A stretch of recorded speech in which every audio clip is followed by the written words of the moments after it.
Bonjour aux lecteurs de notre chaîne YouTube et aux membres du forum de rcmag.com. D'ailleurs, je vais en profiter pour vous souhaiter de très bonnes fêtes de fin d'année. J'espère, la Noël, c'était avant-hier. J'espère que ça s'est bien passé pour vous, pour vos proches, et que vous avez eu de beaux cadeaux, notamment des cadeaux RC. Moi, le Papa Noël, c'est ce que je lui avais demandé. Je lui avais demandé cette année que des cadeaux RC. J'ai eu que ça. J'ai eu trois voitures. J'étais gâté. Une micro RC et deux Tamiya à monter que je vous ferai prochainement. Voilà, donc ça va servir aussi pour la chaîne YouTube, pour faire des nouvelles vidéos, des nouveaux tutos montage. Et j'ai bossé sur le forum, là, pour ceux qui viennent sur le forum, il y avait pas mal de nouvelles rubriques un peu spécialisées, vraiment dédiées aux débutants. Là, je suis en train d'essayer de développer ça, il faut trouver les idées, mais vraiment, je veux vraiment faire quelque chose tourné vers les débutants avec des tutos.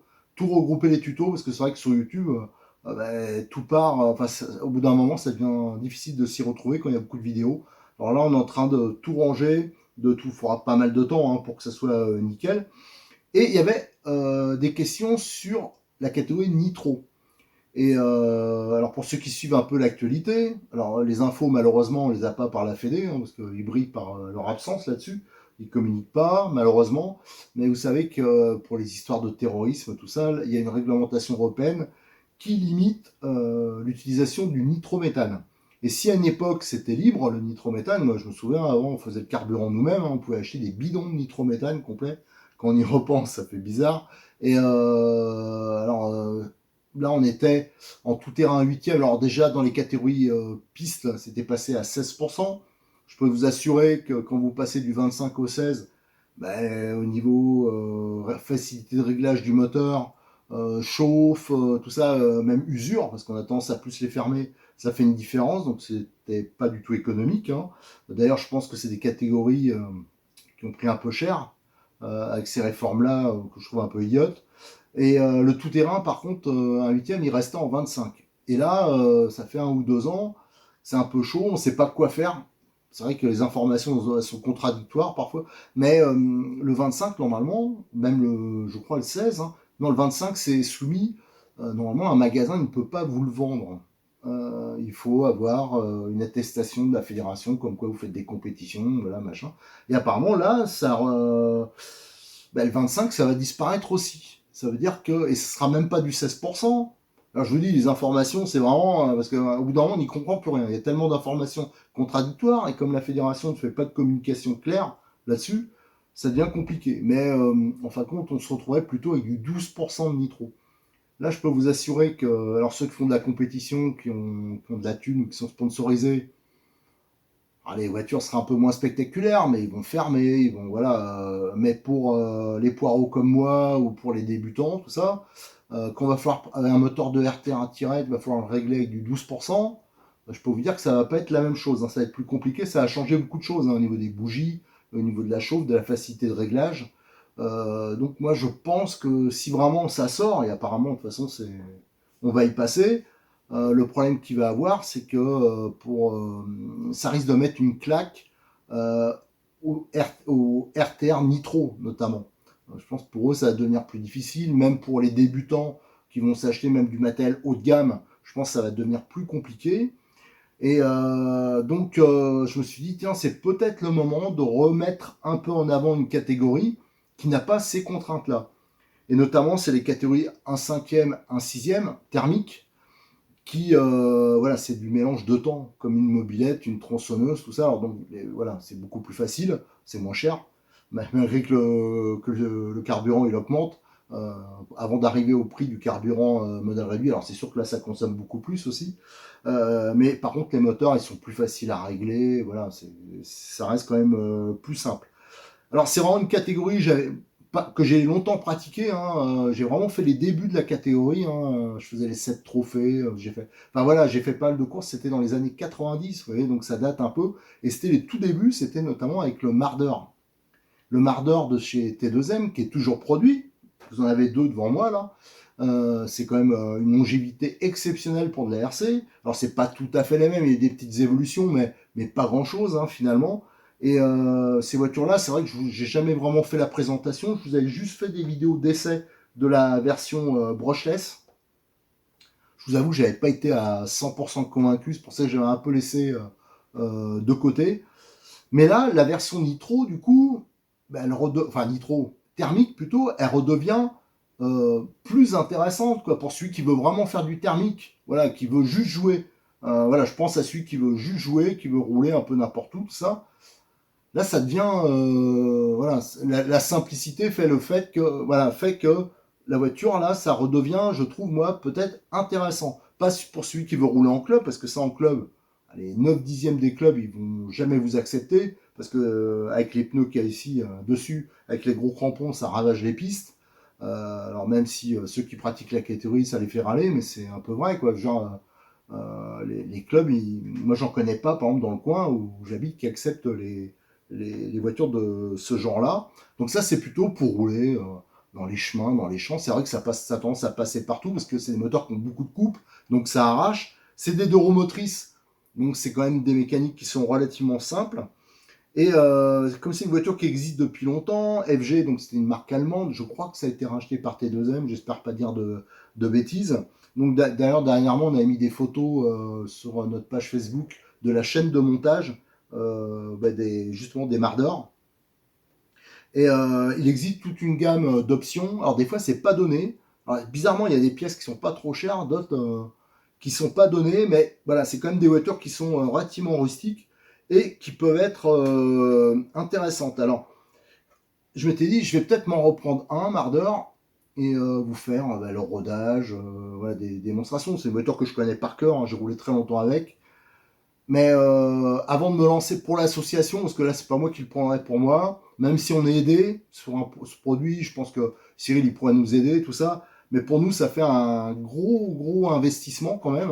Alors, donc, avant de se lancer, je voulais voilà, faire un peu un sondage. Je voudrais que vous me répondiez si c'est le genre de catégorie, ça vous intéresse vraiment qu'on présente le produit, mais comme on fait d'habitude, c'est-à-dire moi je dépouille tout, on voit la préparation, les améliorations qu'on peut faire, on fait du roulage avec, voilà. Voilà, pour ça je voudrais votre avis sur les commentaires éventuellement de la vidéo ou alors sur le forum de RC Mag, on a ouvert un sujet là-dessus où je demande est-ce que ça vous intéresse que je vous présente du matériel grosse échelle, thermique, que débutant, hein, je ne vais pas me lancer parce que ce qui a tué un peu la catégorie, c'est qu'après les voitures elles sont sorties toutes en aluminium avec des freins hydrauliques, et là c'est devenu un délire au niveau prix. Moi je parle vraiment en restant dans des budgets raisonnables, donc en restant sur le Marder. Voilà, donc si vous pouvez répondre à cette question, en parler, si ça vous intéresse, vous trouvez que voilà, ça n'a aucun intérêt ou pourquoi pas, ou alors ouais, mais c'est vrai que je serais intéressé, parce que je suis intéressé par exemple, l'exemple, celui qui veut débuter en thermique, qui hésite un peu, voilà, ça peut éventuellement l'intéresser par la simplicité de réglage et l'utilisation d'un carburant qu'on peut trouver partout à la station-service, hein, qu'on met dans votre voiture. Voilà, donc c'était ça. Alors, je vais quand même en profiter, hein, comme j'ai deux modèles là. Ça, c'est le modèle que j'ai en démo depuis un moment, qui est donc la version brushless. Je vais vous la remontrer, j'ai déjà fait une vidéo là-dessus. Et là, c'est une version neuve, la version actuelle, thermique, donc avec un moteur 26 cm3, hein, je crois que c'est, je sais pas si c'est un Zenoa, mais c'est un 26 cm3. Et je vais vous montrer un peu la voiture d'un peu plus près. Et voilà, et vous montrer un peu les caractéristiques, et vous parler vite fait de toutes les options qui existent, les qualités et les défauts, mais je rentrerai pas en détail. Si jamais il y a vraiment une demande pour ça, là j'en prendrai un.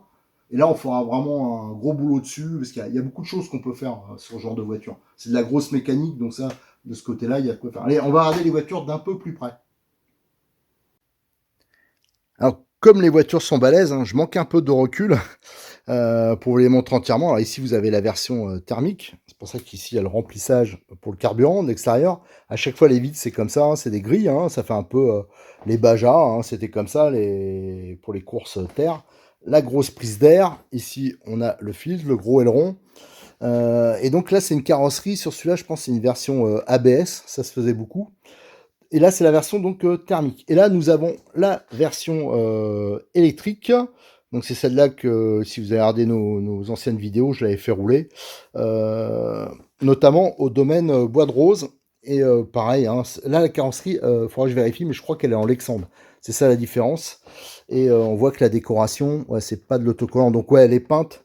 Donc ça c'est une version Lexandre. Donc vous l'avez soit en ABS comme ça, ou en Lexandre. Et on retrouve hein, le même principe avec les grilles. Et là on voit qu'ils avaient déjà une différence d'équipement au niveau des pneus. Et le problème que j'avais eu, c'était les pneus. Ouais. Ils mettent des pneus comme un 4x4, ça veut dire, voilà, là, ils avaient une gueule façon 4x4 assez dure. Et waouh, c'était une vraie patinette. Par contre, la version thermique, là, c'est des pneus avec des gros crampons, un peu à l'ancienne, pareil, mais qui offrent une bien meilleure accroche. Mais il est vrai qu'il aurait fallu, comme ils produisaient à un moment FG, des pneus lignés. Alors ça, j'en avais, malheureusement, ils ont craqué parce que j'ai encore mon vieux Marder de l'époque. Si je me lance à faire la série de vidéos, je vous montrerai. On avait fait plein de pièces titane, notamment, vous aviez tous les bras. Parce qu'à la base, ici, on voit que les bras, pour régler le pincement, tout ça, c'était en acier. Et il n'y avait pas de pain inversé. Là, maintenant, c'est une des évolutions. C'est entièrement monté sur pain inversé. Et ça, à l'époque, on le faisait en titane. Enfin, on avait fait plein de trucs. Allez, ce que je vais faire, c'est que je vais retirer les carrosseries et je vais vous montrer comment c'est fait en dessous. Donc j'ai retiré la carrosserie et on voit là tout de suite la mécanique hein, qui est quand même ultra simple. Donc vous avez le moteur, donc c'est bien un Zenoa celui-là. Donc ça c'est bien. Je crois que c'est le 26. Donc vous avez la gamelle. Mais en fin de compte la gamelle, donc on peut mettre des résonateurs, tout ça, mais ça marchait très bien avec la gamelle. Le seul truc là, j'ai un peu eu de difficulté à démonter la carrosserie parce que c'est un peu long la sortie et ça passe par ce trou là. Et à l'intérieur, on voit, hein, c'est un système d'agrafe pour tenir les grilles. Voilà, donc vous avez le réservoir, voilà, avec la bride qui le tient. Devant, vous avez les tringleries qui sont déjà installés. Donc vous avez les emplacements pour les cerveaux, le sauve-cerveau, tout le système de direction avec les grosses biellettes. Et là, donc, on a les pins inversés, support d'amortisseur. Là, on a les amortisseurs hydrauliques aluminium. Qu'est-ce qu'on peut dire? On a donc un châssis plié avec les bavettes. Là. On a les fixations de la carrosserie, c'est sur le côté. Et là, on a donc l'embrayage avec le pignon moteur en acier. À noter qu'il y a... mais ils en mettent qu'une, mais il y avait... Ah non, si, regardez. Il y a deux vis, hein, donc il doit y avoir deux méplats dessus. La couronne, alors ça existe par exemple, toute cette partie-là, ça existe en option aluminium, et ça permet d'avoir aussi le freinage, le disque de frein, hein, le palier en alu, disque métal aussi ça existe, couronne métal, il y a plein de sortes de pignons, voilà. Et après on a l'arbre, et on arrive ici au différentiel, hein.